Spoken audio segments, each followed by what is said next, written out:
comment trouver du temps pour ces pratiques ésotériques, magiques, spirituelles. C'est une question qui revient beaucoup et qui vous pose beaucoup de questions avec des difficultés potentiellement à trouver des solutions. Aujourd'hui, on va en parler et je vais essayer de vous proposer des pistes de réflexion et aussi des outils, des méthodes pour vous aider. Bienvenue sur Mystic Moon, l'univers de la magie. Et aujourd'hui, on va explorer ce sujet du quotidien qui paraît pas grand-chose, mais qui peut vraiment changer la donne dans son approche des pratiques ésotériques. Comment trouver du temps pour pratiquer?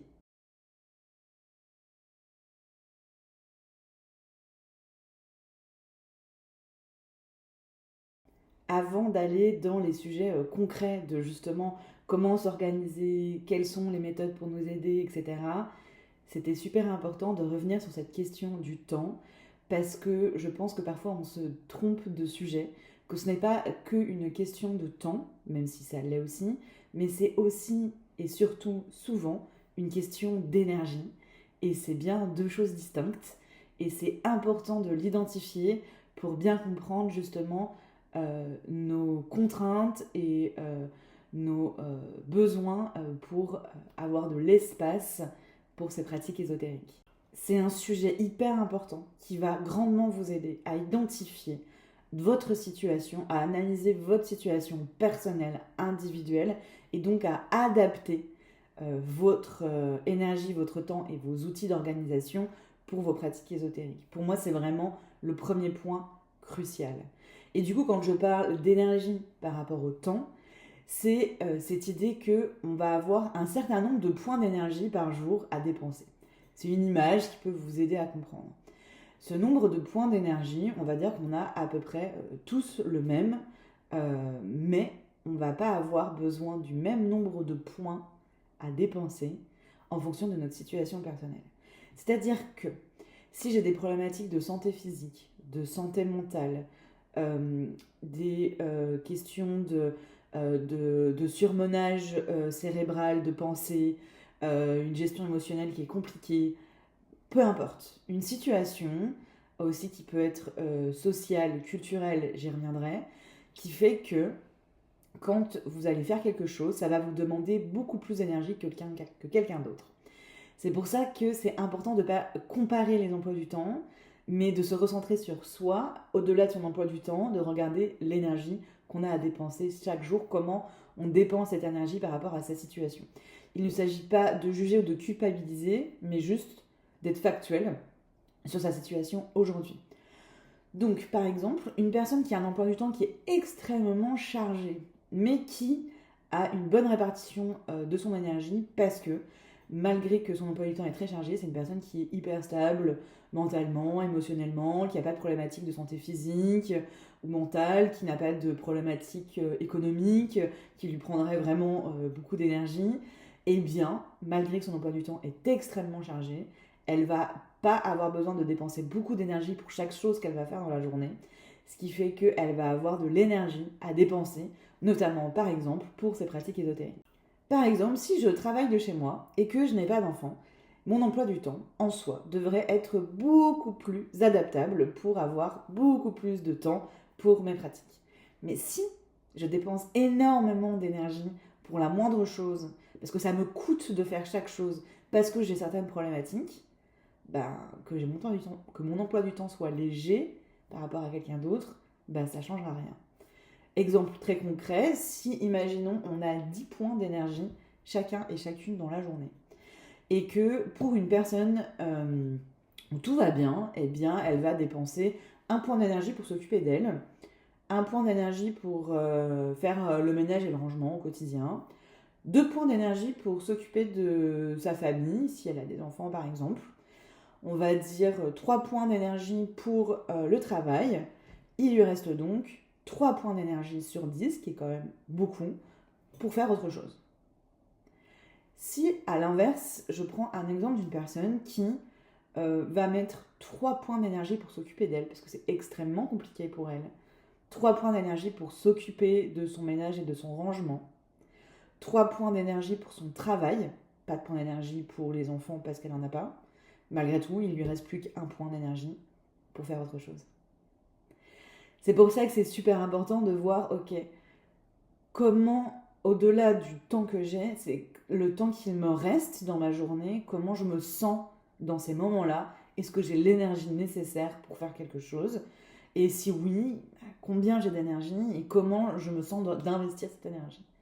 Pour moi, ce sera vraiment un premier point de départ d'analyse de cette situation personnelle et que ça ne sert à rien de comparer les situations. J'ai pu voir des personnes qui avaient 4 enfants et un métier hyper prenant, mais qui avaient beaucoup plus d'énergie que moi à fournir au quotidien, ou en tout cas son énergie était beaucoup plus facile à maintenir, si je peux dire, et qui fait qu'elle avait finalement plus de pratiques ésotériques que moi, alors que je travaillais chez moi et que je n'ai pas d'enfant. Donc, ne comparez pas les situations et recentrez-vous sur vous et sur comment vous vivez cette idée d'énergie à dépenser chaque jour. D'autant plus que les réseaux sociaux viennent amplifier cette image-là, avec cette idée de voir des vies dites parfaites, mais qui ne le sont pas dans la réalité, parce qu'on montre que ce qu'on a envie de montrer, qu'on peut manipuler les images pour faire penser quelque chose qui n'est pas vrai, mais aussi parce qu'il y a des situations, notamment économiques, financières, qui font qu'on va avoir encore plus de temps et d'énergie. Par exemple, j'ai déjà eu parfois, je me rappelle dans mon quotidien, des remarques de «Ah, mais toi, tu repasses pas ton linge de lit». Je dis «Bah non, franchement, j'ai pas le temps et l'énergie pour ça, sachant qu'à partir du moment où je vais faire mon lit, quand je vais dormir dedans, je vais le froisser. Je ne vois pas l'intérêt, c'est pas ma priorité». Puis quand je creuse, je me rends compte que c'est des personnes qui ont des personnes qui les aident pour faire leur ménage, qui les aident pour faire leurs courses ou pour la cuisine, et que du coup, bah, forcément, elles ont plus de temps et d'énergie que moi. Donc c'est pour ça que n'essayez pas de vous dire, ok, moi je suis nulle ou je n'y arrive pas alors que d'autres y arrivent. C'est pas si simple que ça. Et essayez vraiment de vous couper des situations des autres pour vous recentrer sur votre situation. Ça, c'était mon premier point. J'y ai passé un peu de temps, mais c'était, je pense, le plus important en soi.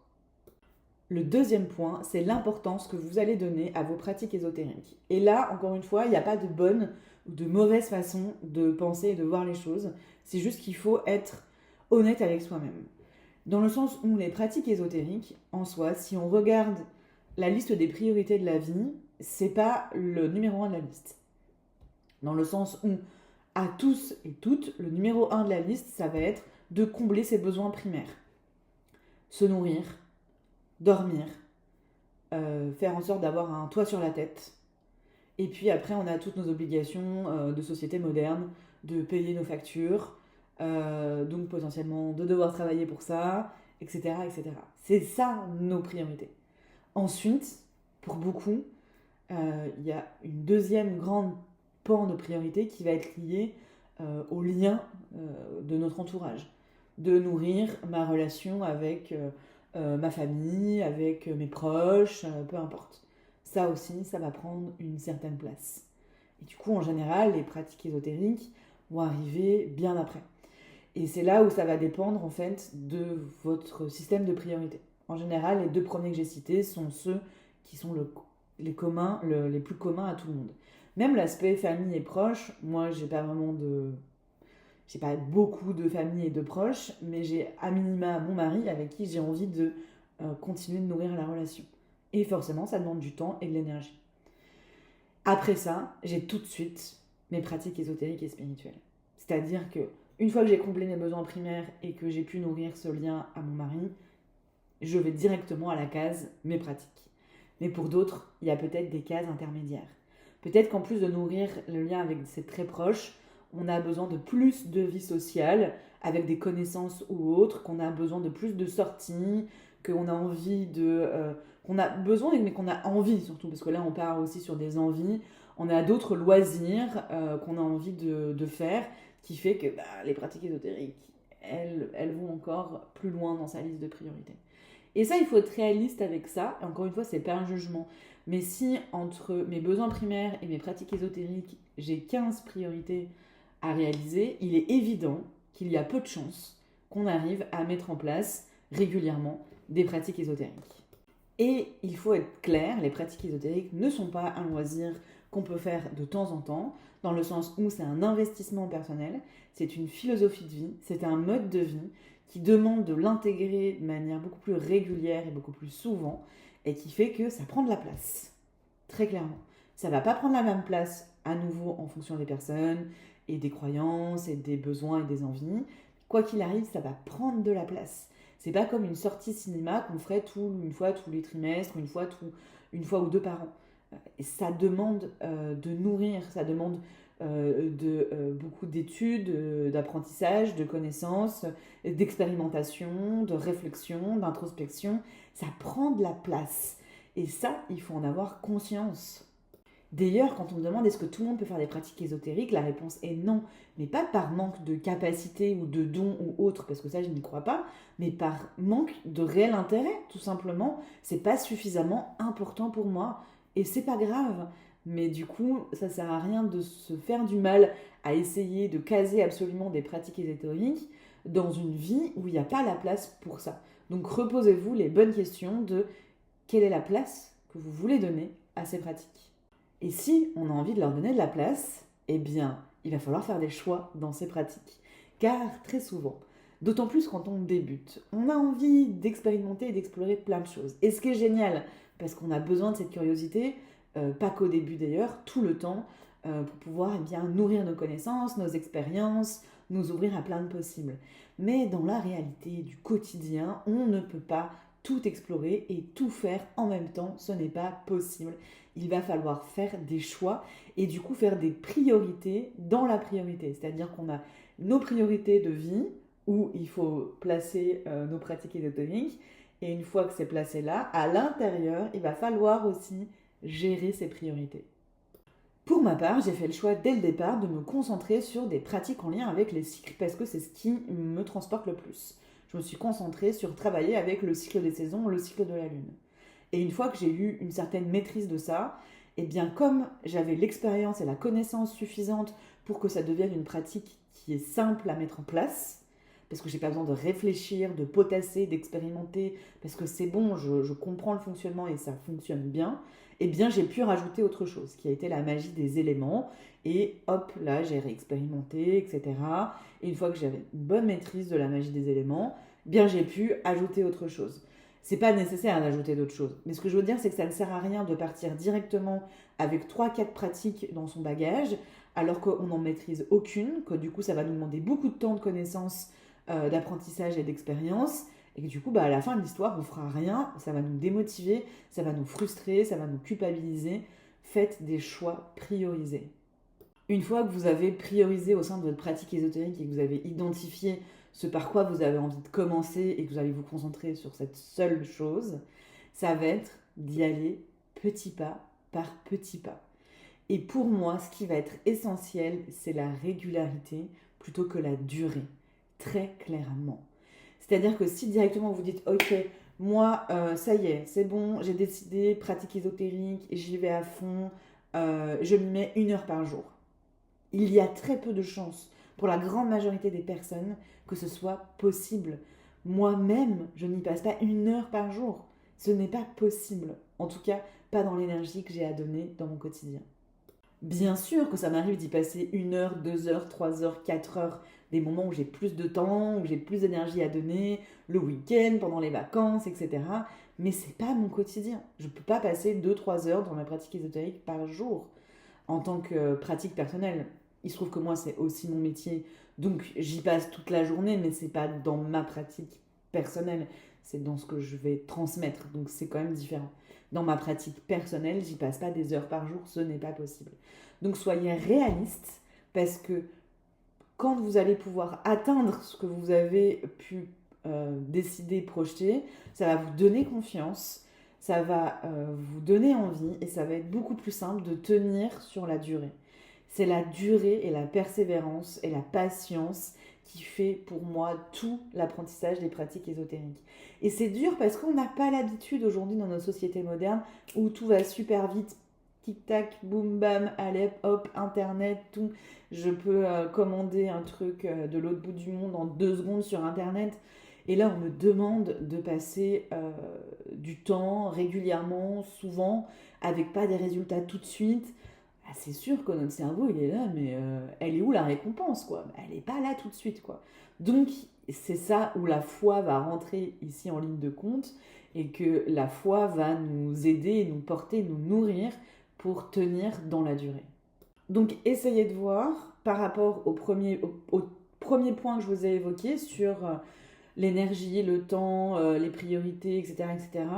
Essayez de voir, ok, qu'est-ce qui est raisonnable et qui est réaliste à ce jour, tout en laissant un peu de place potentiellement, parce que sinon on ne le fera jamais, mais essayez d'être réaliste. Par exemple, est-ce que c'est 10 minutes par jour ou est-ce que c'est, je sais pas, moi par exemple, ce jour-là dans la semaine, j'ai plus de temps et d'énergie que les autres jours, donc je vais y passer 1 heure à ce moment-là dans la semaine, ou est-ce que c'est un petit peu chaque jour?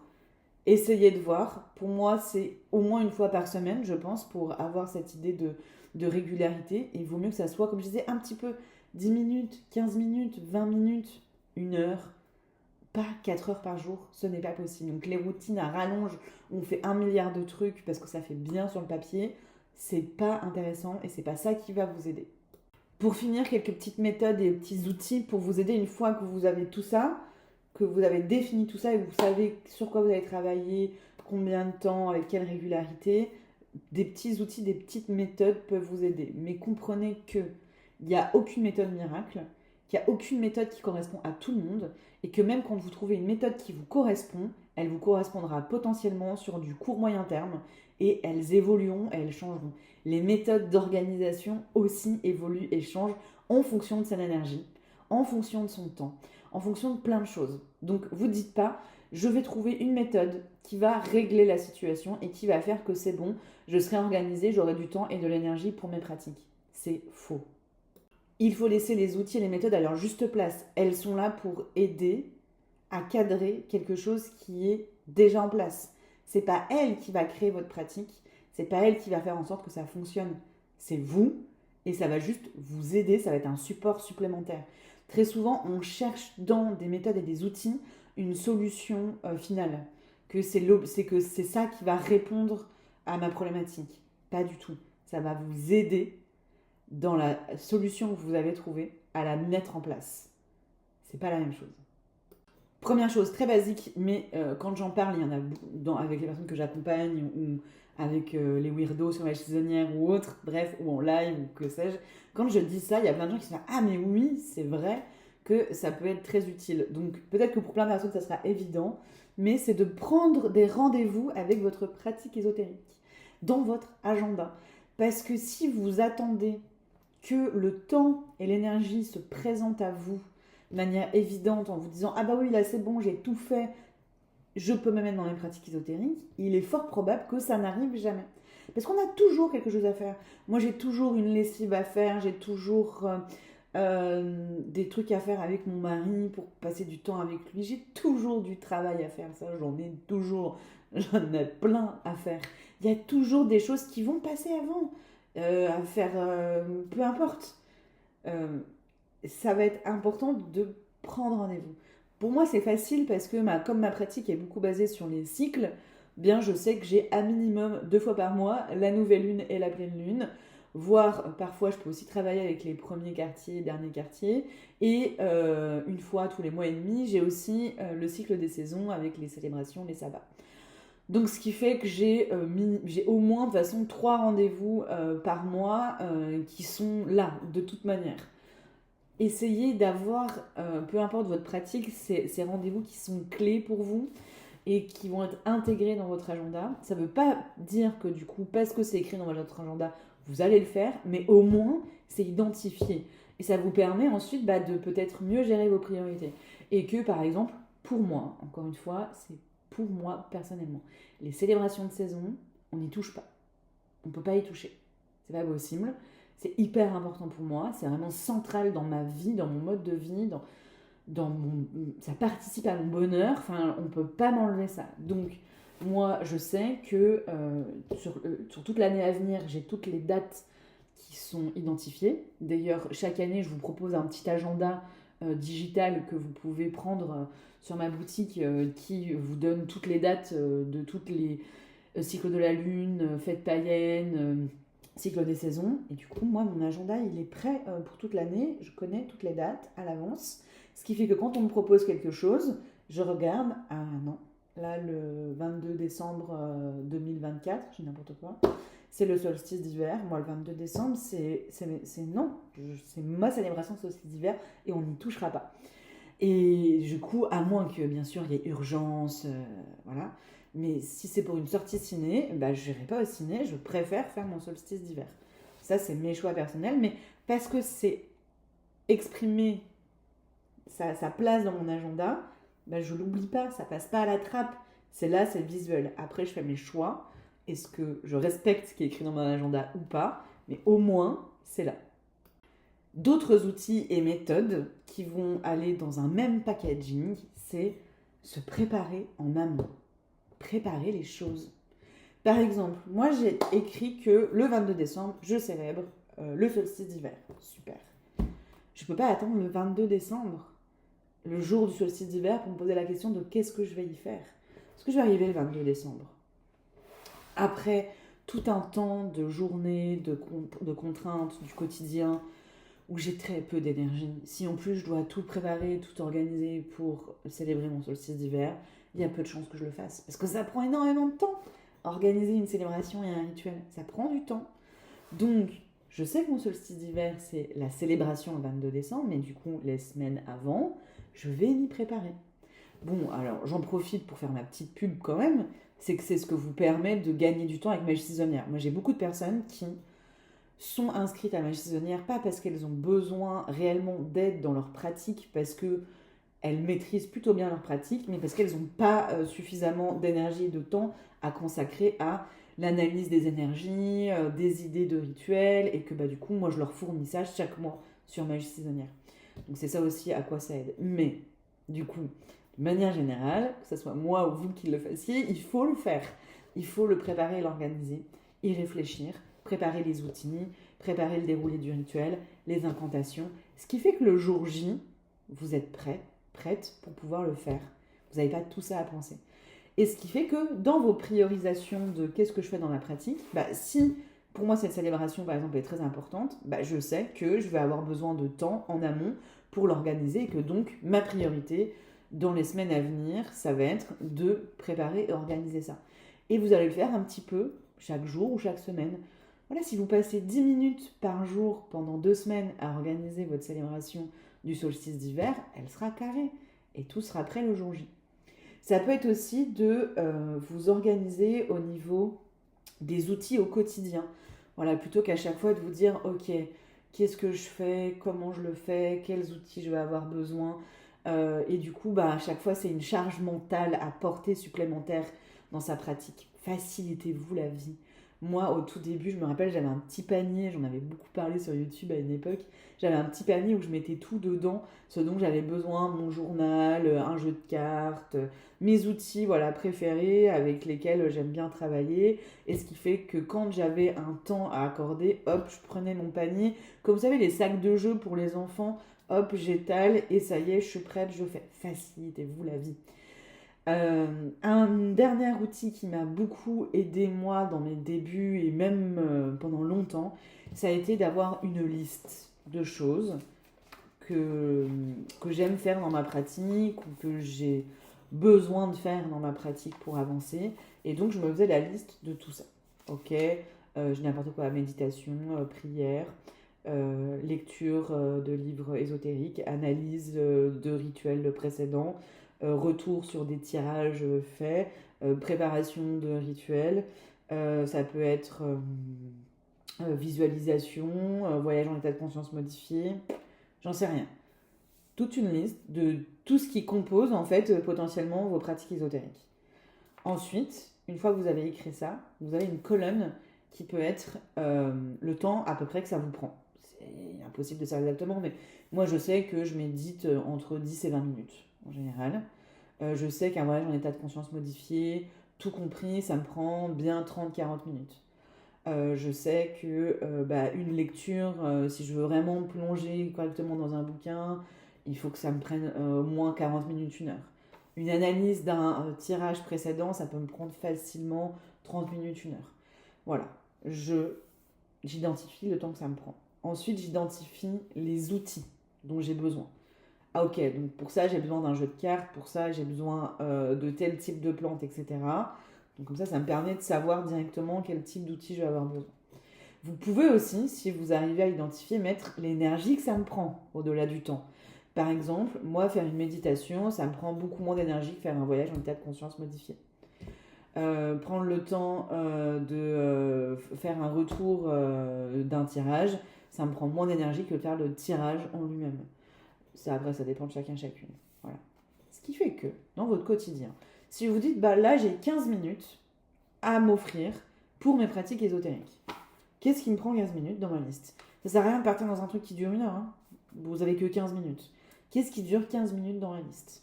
À l'inverse, là, j'ai 2 heures. C'est super. Qu'est-ce que je pourrais faire dans cette liste? Voilà. Là, j'ai 2 heures, mais j'ai peu d'énergie. Donc, je vais prendre quelque chose, certes, qui peut durer longtemps, mais qui ne me demande pas beaucoup d'énergie. Inversement, j'ai que 15 minutes, mais j'ai plein d'énergie. Vous voyez? Et vous allez pouvoir jongler avec cette liste. Et du coup, ça fait que tout est prêt. Tout est clair. Si à chaque fois que vous vous dites j'ai du temps pour mes pratiques ésotériques, vous vous posez avec vous-même en vous disant qu'est-ce que je fais, comment je le fais, pourquoi je le fais, avec quoi je le fais, ben vous n'allez pas le faire parce que tout ce temps de réflexion et de préparation va prendre le temps où vous êtes censé pratiquer. Donc aidez-vous, facilitez-vous la vie par vous-même. Vous avez un gestionnaire aussi qui peut grandement vous aider. Moi, mon dernier grand conseil, c'est beaucoup de bienveillance avec vous-même. Qu'est-ce que vous êtes dur avec soi-même, surtout sur des sujets comme ça. C'est quelque chose qu'on fait par choix, par envie, par bonheur. C'est pas une contrainte supplémentaire. Ça doit être un espace de joie, d'exploration, de plaisir. C'est ça quand même normalement les pratiques ésotériques. Si vous le vivez tout le temps comme une contrainte, comme un fardeau, bah libérez-vous-en quoi, parce que c'est pas le but de ces pratiques quoi. Hein. Le but c'est que ça nous apporte du mieux, c'est que ça nous apporte du bien, c'est que ça réponde à une envie, pardon, à un besoin, pas à une contrainte supplémentaire quoi.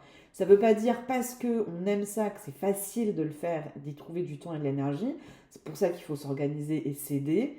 Vous savez, c'est comme pour tout. Hein. Moi, il y a des trucs, comme par exemple aller marcher en forêt, ça me fait un bien fou, mais pour me motiver, des fois, c'est pas facile. Mais je sais que ça me fait du bien et que j'aime ça. Donc, il faut trouver la différence entre j'aime ça, ça me fait du bien, mais j'ai juste du mal à m'y lancer, ou en fait, j'ai vraiment pas envie, quoi. Donc, ne vous faites pas du mal dans ces pratiques, faites-vous du bien, prenez-y du plaisir, de la joie, et soyez indulgent, indulgente, bienveillant, bienveillante. C'est super important pour vous, quoi, parce que il faut que ça reste, quelque chose qui vous apporte avant tout. J'espère de tout cœur que ça a pu vous aider. N'hésitez pas à me faire vos retours d'expérience et ce que ça vous a apporté en commentaire.